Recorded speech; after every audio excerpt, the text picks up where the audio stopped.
Olá, boa noite a todos e a todas. É uma grande alegria para o Instituto Não Aceito Corrupção estar hoje com todos vocês aqui em Casa Nova, no Instituto de Engenharia, que vai receber as próximas conferências do projeto Ética Imortal, que tem o patrocínio do Bradesco, do Itaú, da Aolos Engenharia, da LCA e do Espaço Laser.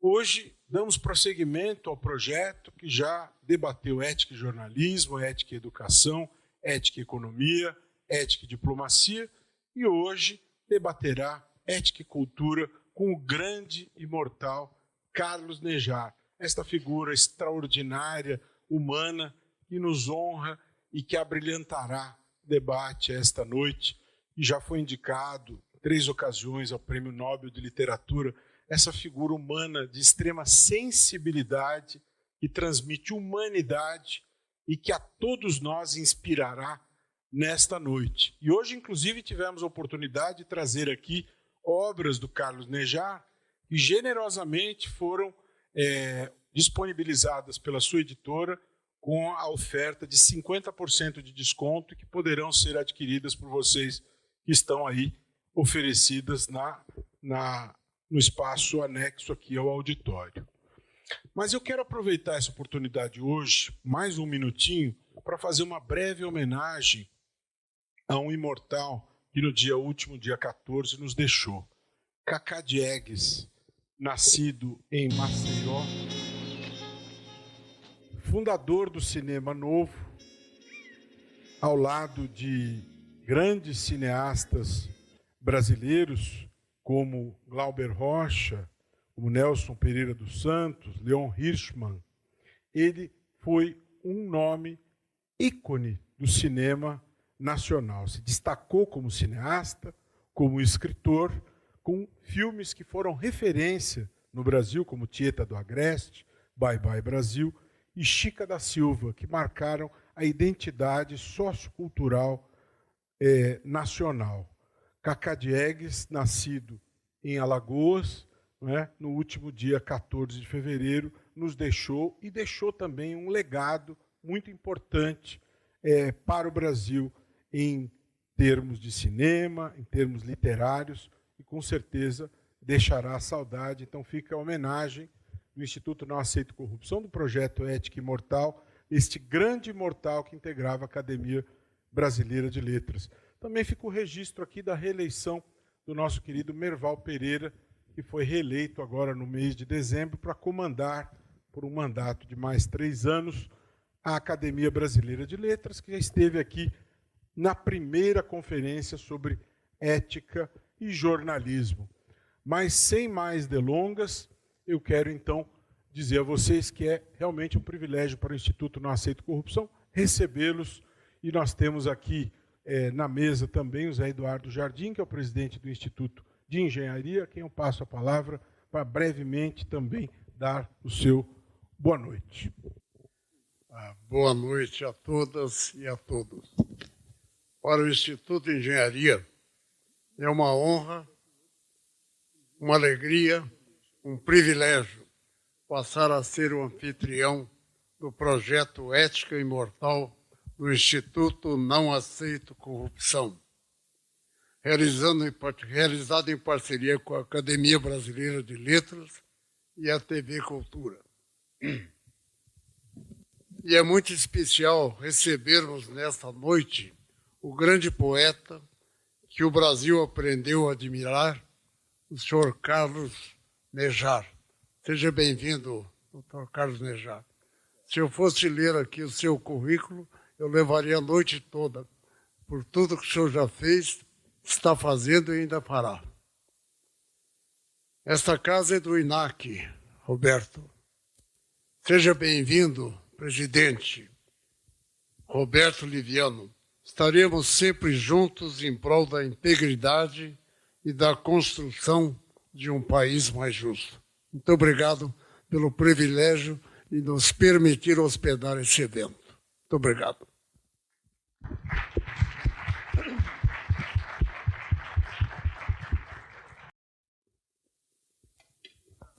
Audiodescrição. É uma coisa importante que a gente sempre faz. Eu sou um homem branco, estou usando um terno bege, com uma camisa bege, tenho cabelo grisalho, estou usando óculos. Eu estou, desculpe, mas estou de gravata, tenho um compromisso em seguida aqui, de terno azul marinho escuro, camisa branca e cabelos bem grisalhos.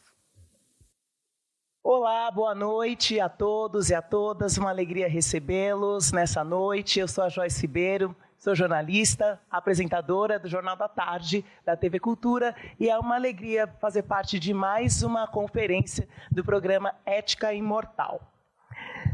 Bom, o programa Ética Imortal é idealizado pelo Procurador de Justiça, Roberto Liviano, realizado pelo INAC, o Instituto Não Aceito Corrupção, ao lado da Academia Brasileira de Letras e da TV Cultura. 2025 é um ano muito especial para o INAC, que celebra em julho os 10 anos de atuação na promoção da cultura de integridade no Brasil. Neste contexto, o ciclo de conferências do programa Ética Imortal é uma parceria entre o INAC e a Academia Brasileira de Letras, como eu já disse, que tem o objetivo de discutir os principais temas da nossa sociedade a partir do olhar da ética. Nas primeiras conferências, nós recebemos os imortais Merval Pereira, Antônio Carlos Sequim, Eduardo Janetti e Carlos e Celso Laffer, que examinaram as conexões entre ética, jornalismo, educação, economia e diplomacia. Hoje está em foco o tema ética e cultura, e nós temos a honra de receber um dos maiores poetas brasileiros, o imortal Carlos Nejar. Eu vou falar aqui só brevemente, alguns pontos do currículo do Carlos Nejar, que é muito extenso. Ele é natural de Porto Alegre, no Rio Grande do Sul, desenvolveu carreira no Ministério Público como procurador de justiça. Como escritor, ganhou projeção internacional, sendo indicado ao Prêmio Nobel de Literatura. Nejar é um dos expoentes da geração 60, cuja constelação conta com Ferreira Goulart, Ida Laura, Hilda Hilst, entre outros gigantes das nossas letras. Também conhecido como poeta do Pampa brasileiro, Nejar tem vasta e homenageada produção literária, que inclui romances, novelas, contos, literatura infantil e, especialmente, a poesia. Entre os seus principais trabalhos, são muitos, mas nós podemos destacar Poço do Calabouço, Memória do Porão, A Idade da Aurora e sua obra magna, A Terra dos Viventes, de 1979. E desde 1988, Carlos Nejar ocupa a cadeira número 4 da Academia Brasileira de Letras. Então eu peço para que a gente receba com palmas o senhor Carlos Nejar.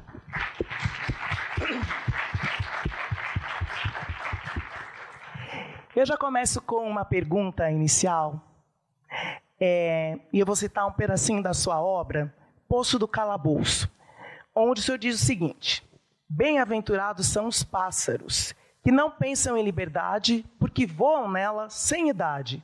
Nós, coitados, nem sabemos o que fazer dela.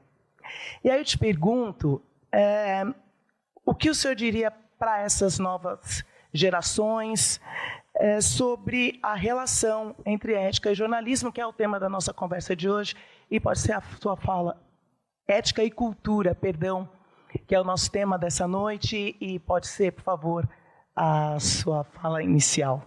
Em primeiro lugar, eu quero saudar, não posso deixar de fazer isso, o nosso amigo Roberto Liviano, que é procurador de justiça aqui do Ministério Público de São Paulo,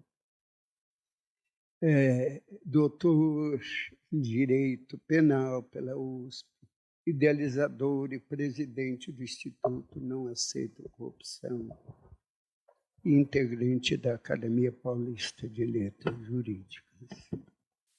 Feita essa saudação, eu vou falar sobre esse assunto que é ética e literatura, que é um assunto complexo, sobretudo diante da realidade brasileira. Porque Nós, muitas vezes, dizemos que temos saudade do futuro. Mas o futuro está ligado ao passado e ao presente, do que nós não podemos nos descartar. Esse poema, por exemplo, que foi lido por Joyce, eu tenho que responder, fala da liberdade. Mas a liberdade precisa também não apenas uma situação geral, mas também uma situação pessoal. Em regra, a situação geral é difícil. No Brasil, uma necessidade urgente de reaprender uma ética política. Porque há uma necessidade também de nós nos darmos conta, também nas escolas, de pátria. A pátria está perdendo sentido. E nós temos uma pátria, não apenas no coração, mas também com o povo, com o continente. Eu dizia há pouco, ninguém, nada do mundo pode deixar de olhar o Brasil, que é um continente caminhando. Nós não devemos nada na literatura. A Europa, que por sinal está decadente, houve uma tradição poderosa com o Paul Valéry, com Saint-Exupéry, com Claudel, com tantos outros escritores. Mas nós, no Brasil, nós tivemos um Guimarães Rosa, um Machado de Assis, uma Clarice Lispector, um Mário Quintana, um Érico Veríssimo. E quando eu leio, por exemplo, o Grande Sertão Veredas, que não deixa de ser uma ética do sertão, e o sertão é o mundo, como diz Guimarães Rosa, nós pensamos como a realidade muitas vezes está longe da literatura. E como nós temos que mudar a realidade, porque nós, com a consciência, nós mudamos as coisas e não deixamos que as coisas nos mudem. O poder passa. Muitas vezes se corrompe. O poder demasiado corrompe, prende o homem ao poder de uma forma tão terrível que quer continuar infinitamente. E a variação, a mudança é importante. Como existem muitas estações. E nós temos que aprender com as estações, com a natureza, porque a natureza está levantando-se contra o homem, porque o homem corrompeu a natureza. Eu vi lá na minha terra, no Rio Grande, aquele desastre que foi quase um dilúvio. Eu só penso na promessa de Deus no arco-íris. Nós vemos em todas as partes. Mas isso tudo, na verdade, é um problema ético. E é um problema político, uma ética política, que vem de duas coisas. Primeiro, a educação, que é fundamental, e que nem 1000 professores podem criar a estrutura de uma nação, se muitas vezes são abandonados com salários raros, poucos, ralos, E como os professores vão ler se o que ganham é para a subsistência deles? Mas isso é um problema ético, nacional. Porque sem educação não há estrutura cultural no país. Eu tive um privilégio de participar uma vez. Se lembrar de um poeta, eu estranhei para o Conselho Nacional de Educação.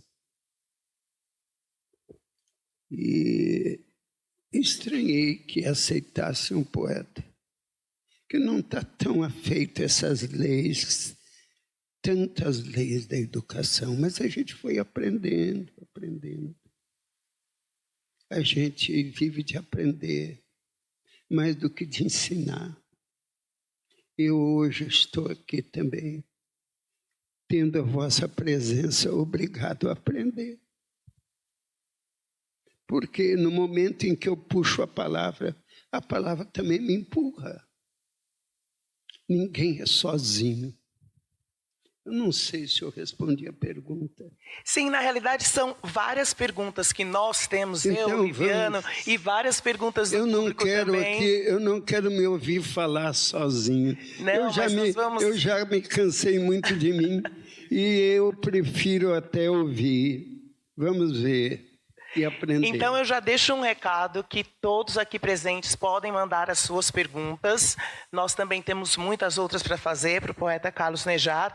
Mas agora nós vamos para um rápido intervalo e voltamos em instantes com o programa Ética Imortal.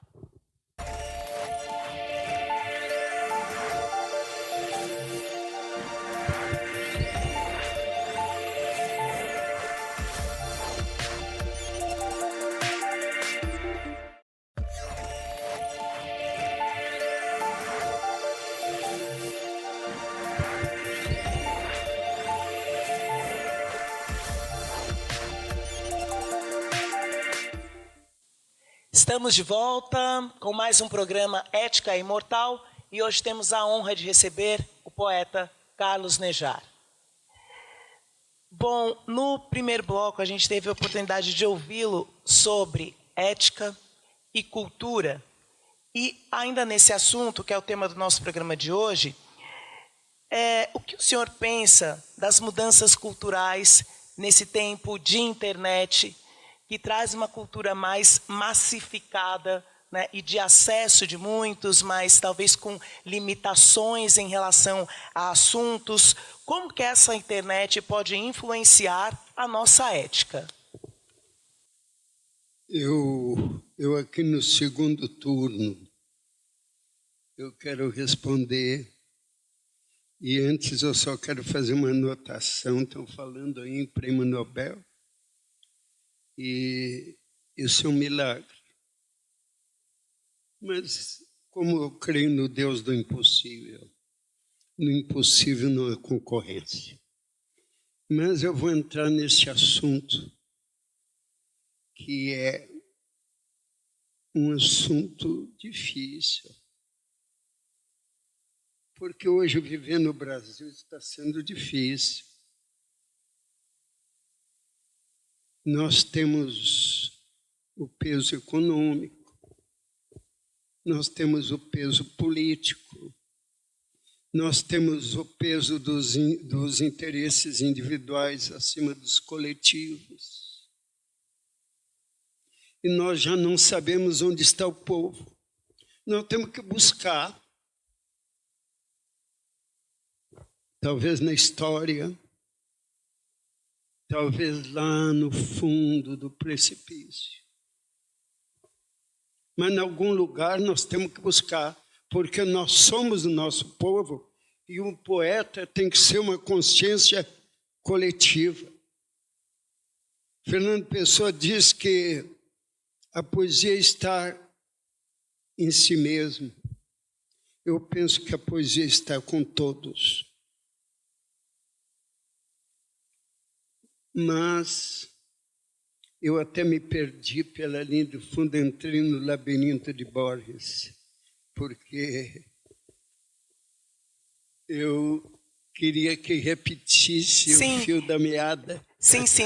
A pergunta era justamente sobre esses tempos atuais de internet, a internet de massa, massificação da cultura. Entendo.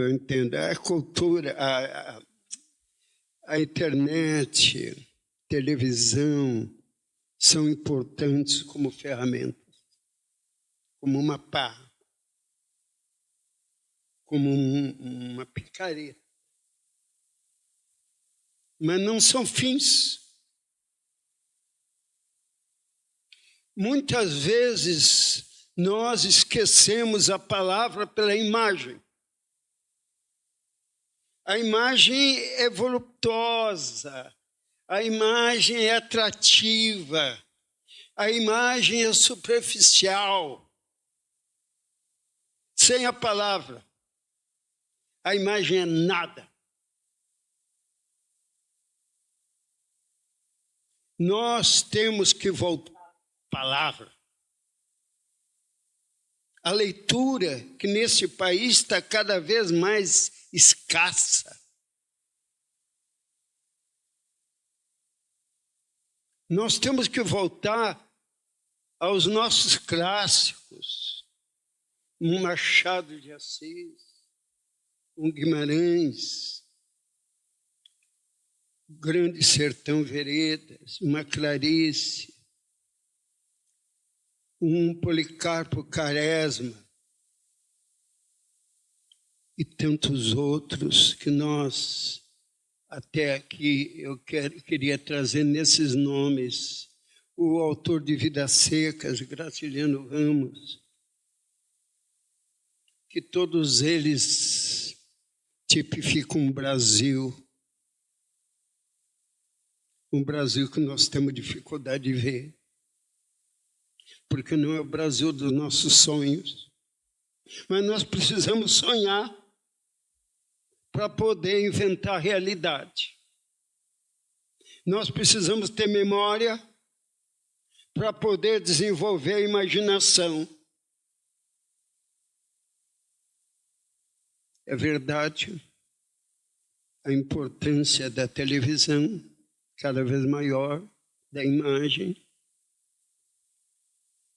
de toda essa ferramenta eletrônica, que nós, e eu sou um sobrevivente, eu me lembro de tantos grandes amigos e poetas que se foram, eu estou aqui, talvez por causa da palavra, mas nós temos que ver isso tudo como um instrumento, não como fim.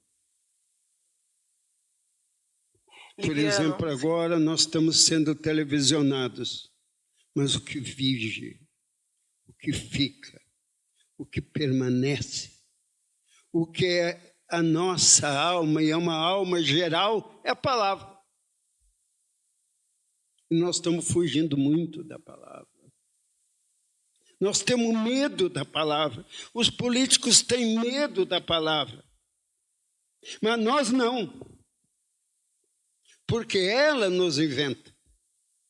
Há um tempo que nós inventamos e um tempo que nos inventa na palavra. Nós temos que voltar. O que parece antigo, temos que voltar ao livro. O mais mesmo, não só a televisão, como a internet, o celular, tudo isso é maravilhoso, é mágico. Mas nada é mais mágico, nada é mais fundamental do que a palavra. E até no sentido espiritual, porque Deus é palavra. E nós lemos na Bíblia, faça-se a luz, e a luz foi feita, e está precisando de luz nesse país. E esse instituto é um momento luminoso. Mesmo que nós estejamos na sombra, mas que essa luz também nos alcance. Porque nós precisamos daquilo, aliás, lâmpada para os meus pés é a palavra. Nós precisamos, mais do que nunca, dessa lâmpada. Que se acenda no Brasil, que se acenda na consciência, que se acenda com os nossos políticos. Muito esquecidos disso. O poder inebria. Mas passa. E ainda bem. Porque é um povo que não pode ser subjugado pela ignorância, pela falta de ética, pela falta de consciência e pela falta de futuro. Nejar, a sua colega de Academia Brasileira de Letras, Fernanda Montenegro, Sim. uma atuação histórica, memorável, em poucos minutos, no filme Ainda Estou Aqui, sem pronunciar uma única palavra, ela nos transmite muito com os olhos, não é? Essa atuação dela entra para a história sem dizer uma única palavra. O Brasil vai concorrer a 3 prêmios Oscar no dia 2 de março, pelo magnífico filme Ainda Estou Aqui. Melhor filme internacional e melhor atriz através da Fernanda Torres. Não é? O Cacá Diegues nos deixou no dia 14, um grande cineasta, e o Brasil vive esse momento importante. Esse filme já foi premiado em Veneza, já foi premiado com o Globo de Ouro, entre outros prêmios internacionais. Apesar disso, nós temos assistido cenas de negacionismo cultural. Não é? O ex-secretário da Cultura, Mário Frias, deu declarações estarrecedoras a respeito deste filme. Como se a gente tem a impressão que os fatos retratados no filme não tivessem acontecido. Não é? Eu pergunto a você, qual o papel da cultura como ponto de convergência e de inspiração para as novas gerações do Brasil, Nejar? E como lidar com esse negacionismo cultural estarrecedor? Eu diria estarrecedor, né? Porque são declarações estarrecedoras. Eu soube de pessoas que foram assistir esse filme e saíram no meio da projeção dizendo isso não aconteceu. Como não aconteceu? Vai dizer isso para Clarice Herzog, viúva do Vladimir Herzog? Como não aconteceu? Amigo Roberto, eu me lembro, quanto ao silêncio, eu me lembro de uma frase de Pascal, que o silêncio dos espaços infinitos me angustia.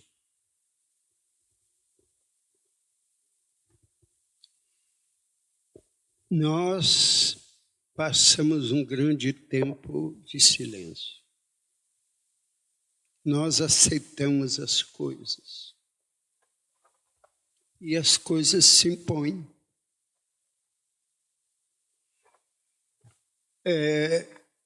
Falaste agora em Fernanda Montenegro, uma grande amiga, querida amiga, de muitos anos. Uma atriz genial. Acho até a filha teve este dom que veio dela, porque o fruto não nasce longe da árvore. Mas eu não digo apenas eu estou aqui, eu quero estar ali, além. Eu quero estar onde os sonhos me levam. Nós estamos muito aqui. Não vem crítica ao filme, porque ao lado de Silêncio de Fernanda, mas é um silêncio comovedor, porque o silêncio também fala. O silêncio é a sombra da palavra, mas o filme é composto de imagens e palavras. Penso que está abrindo até um horizonte para o Brasil. Nós temos que apoiar. Seria até a burrice não fazer isso. Agora, nós ficamos em determinadas frases. Quando nós temos que imaginar, nós não somos apenas o que as imagens nos mostram. Nós somos aquilo que nós buscamos no fundo da palavra.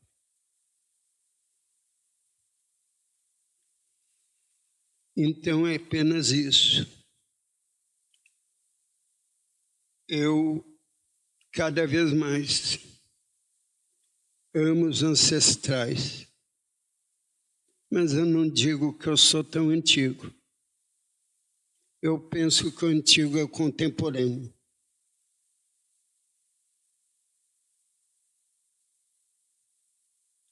E como disse alguém, ainda que a gente crie no futuro, ainda que o futuro seja uma construção, ele já não é, como disse alguém, aquilo que se esperava. Porque nós temos que forjá-lo.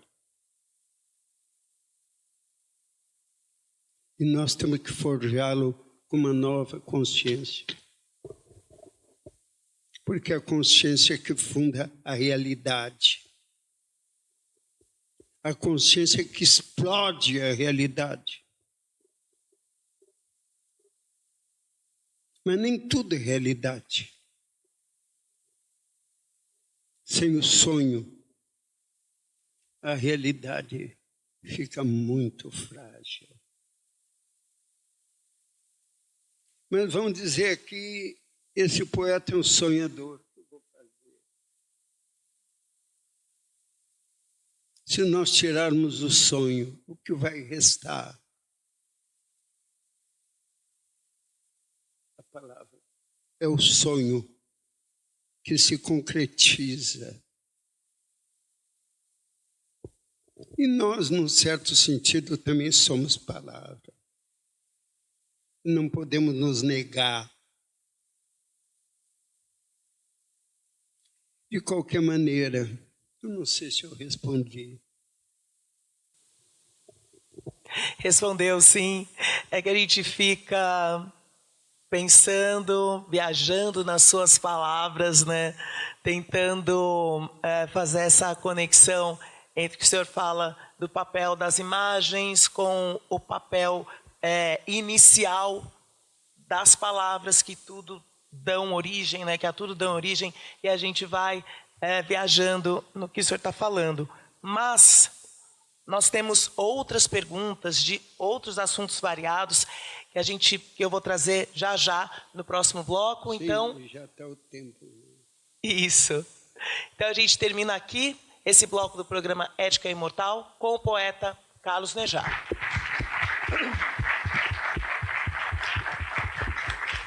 Obrigado.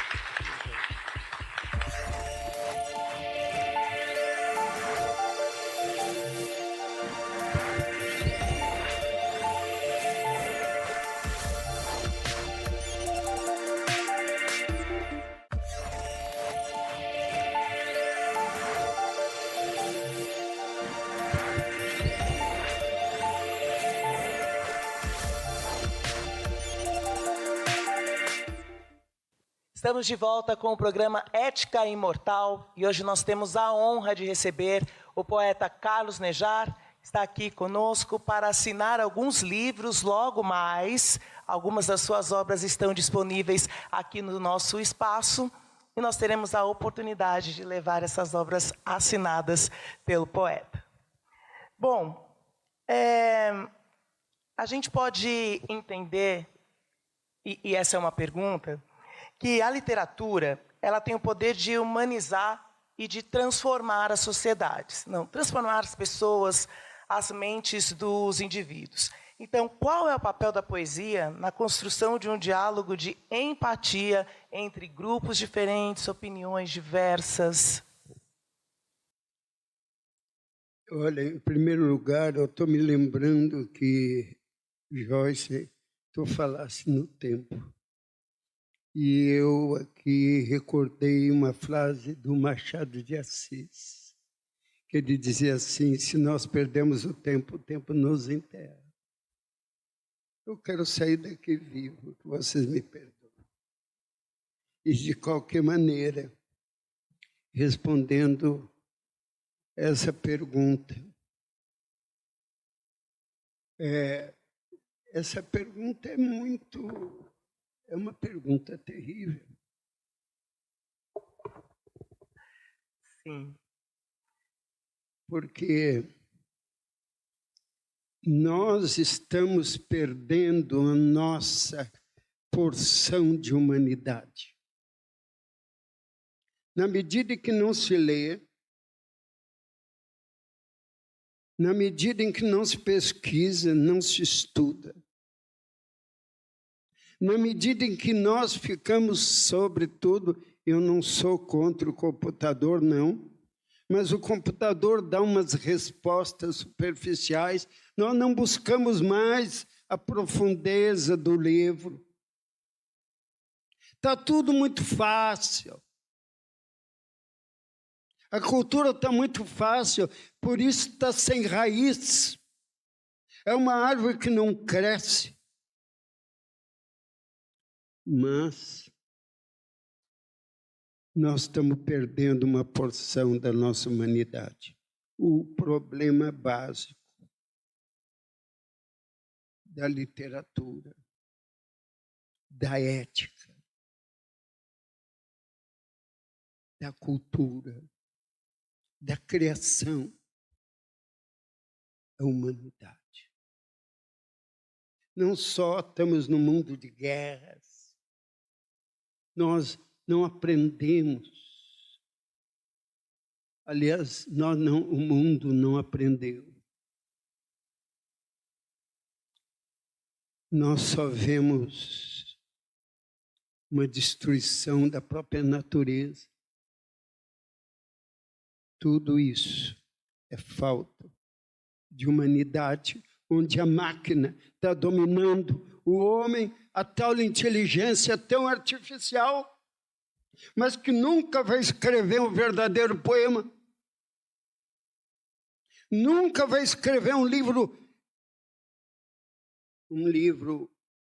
original, inventivo, de ficção. A inteligência artificial está tomando conta de tudo. Qualquer hora nós lembramos de um grande poeta paulista, esquecido. E agora, no esquecido, até esqueci, mas daqui um pouco eu me lembro, que ele escreveu: máquina, orai por nós. Por quê? Nós estamos deixando tudo à máquina, e a máquina que nos tem que obedecer, não nós a máquina. E todo esse mundo cibernético, esse mundo da imagem, tudo isso que é maravilhoso para os nossos olhos, mas não para a nossa alma. Isso é um tempo que nos enterra, porque nos desumaniza.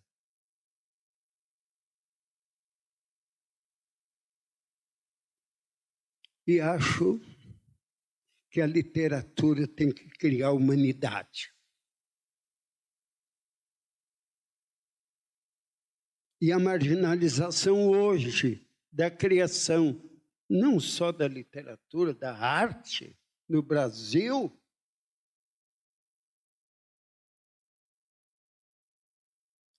é uma coisa trágica. Mais uma pergunta, pensando no futuro, né, nas próximas gerações, diante dos desafios éticos que a literatura enfrenta hoje, que conselho o senhor daria aos jovens escritores para que preservem a integridade de suas obras sem ceder às pressões do mercado e aos modismos? Aliás, falou em pressão do mercado. Há alguns que querem ser consumidos. Aí obedece o mercado. Há um nível cultural que o que escreve tem que ajudar a levantar, não ficar lá tão embaixo, na raiz do chão, só para agradar, só para vender livro. O nosso problema é este. Nós achamos que os nossos leitores muitas vezes são idiotas, são medíocres. Escrevemos para sermos totalmente entendidos, quando o leitor tem que buscar, tem que entrar no mistério, porque nós que escrevemos lidamos com os nossos fantasmas, mas também com o fantasma coletivo. Eu outro dia falava para um amigo, ele me disse assim, ele é meu filho, Fabrício Carpinejar, que me honra muito, aliás. Ele me dizia, pai, tu estás publicando, tu deves de publicar um pouquinho menos, para dar uma vontade maior para os leitores. Se for para agradar leitores, eu não escreveria. Seria uma perda total de tempo. Eu ia ganhar dinheiro na advocacia, porque dinheiro não aparece muito na literatura, não. Os nossos editores mal acostumados acham que às vezes publicar um livro basta. Nós não vemos, às vezes, nem nuvem, nem vulto de direitos autoriais. Então, nós não escrevemos para agradar, nós escrevemos para desagradar, para perturbar, para incomodar, porque esse mundo precisa ser incomodado, porque é um mundo que está numa mediocridade, que a gente liga a televisão e a gente pensa... Isso eles não fazem para os filhos deles, mas fazem para os nossos. O nível é baixíssimo. As nossas novelas são repetições infinitas. Não sabem mais imaginar, não sabem mais inventar. A literatura brasileira, em alguns espaços, não sabe mais pensar.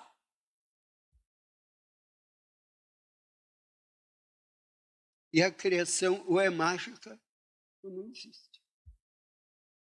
Ou incomoda,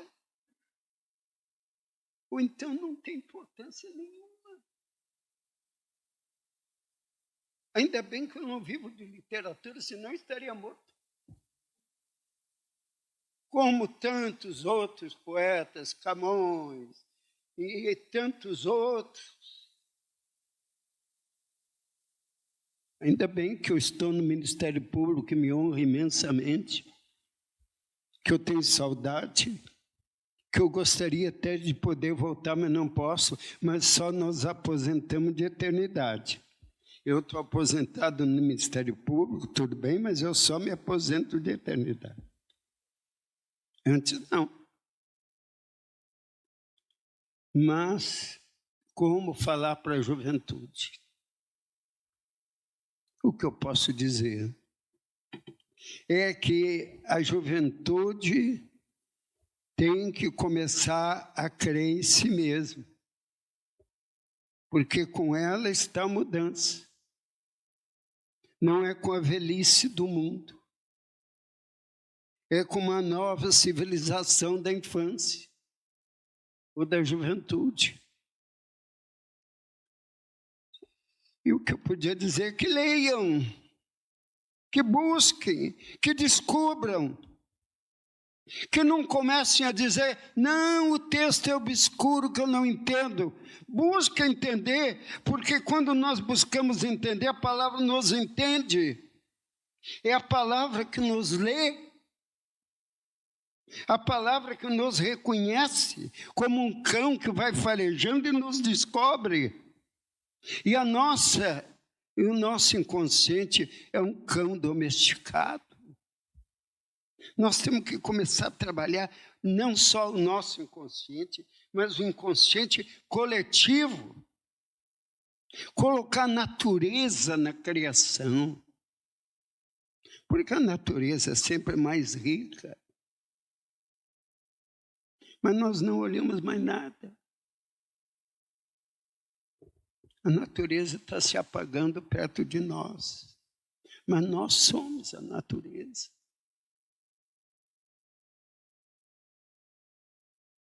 E depois, se a juventude que cria tanto nos próprios fantasmas, mesmo que os outros não acreditem.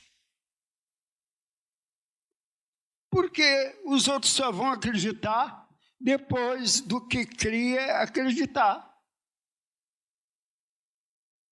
Tudo é pela fé, até a arte.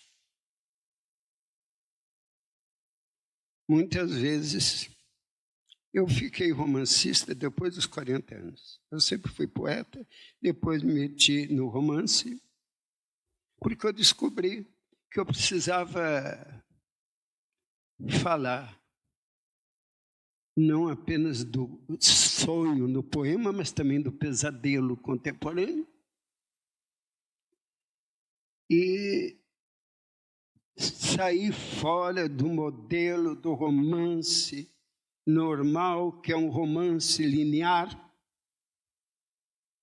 porque nós precisamos inventar e deixar que as palavras nos inventem. Nós temos que ter a humildade de deixar que a imaginação nos ajude.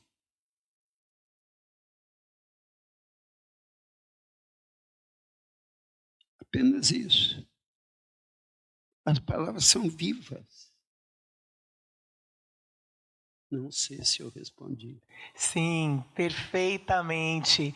A gente só tem a agradecer por essa aula, por essa transmissão de tanto conhecimento, que certamente vai fazer com que todos nós aqui, quem nos assiste agora, queira cada vez mais mergulhar e mergulhar no mundo da literatura e principalmente nas suas obras. Muito obrigada por estar conosco nessa noite. Eu digo como os portugueses, obrigado eu.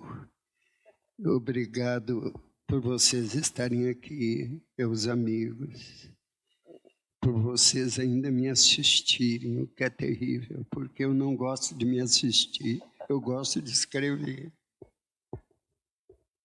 Mas obrigado. Nós que agradecemos, muitíssimo obrigada. E já vou deixar o recado aqui para os nossos próximos encontros, porque nos próximos meses nós seguiremos com o projeto Ética Imortal, realizado pelo INAC, em parceria com a Academia Brasileira de Letras e a TV Cultura.